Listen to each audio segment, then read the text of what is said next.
সেই সঙ্গে বেশ কিছু কাঁচা লঙ্কা দিয়ে দিলাম। নমস্কার বন্ধুরা, আজকে আমাদের রেসিপি ঠাকুরবাড়ির রান্নার পর্বে বেগুনের ঝাল পোস্ত। তার জন্য আমরা দুটো বেগুন 4 ফালা করে কেটে নিয়েছি। কাঁচা লঙ্কা লাগবে, শুকনো লঙ্কা লাগবে, লাল লঙ্কা বাটা আর পোস্ত বাটা লাগবে। বেগুনের মধ্যে আমরা পোস্ত বাটাটা ম্যারিনেট করে নিয়ে নেব।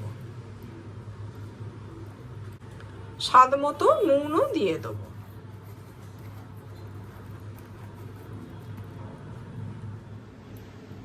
কড়াইতে সর্ষের তেল ঢেলে নিলাম।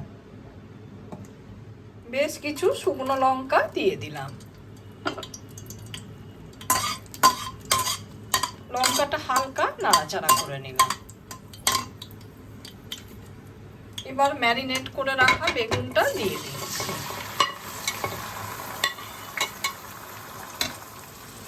লঙ্কা বাটাটা দিয়ে দিচ্ছি।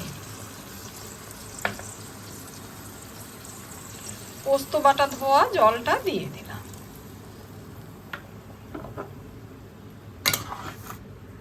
হালকা একটু নাড়াচাড়া করে দিচ্ছি।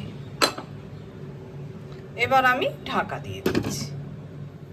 মাঝে ঢাকাটা আমরা খুলে দিলাম।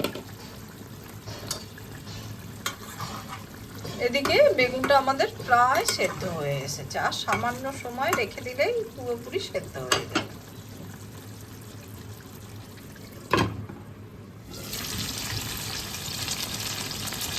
ওপর থেকে অল্প করে একটু কাঁচা সর্ষের তেল ছড়িয়ে দিই।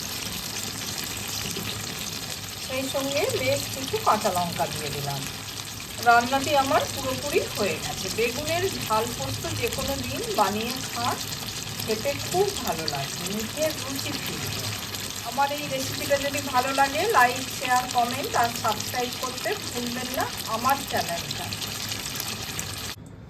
বেগুনের ঝাল পোস্ত আমার পুরোপুরি তৈরি হয়ে গেছে।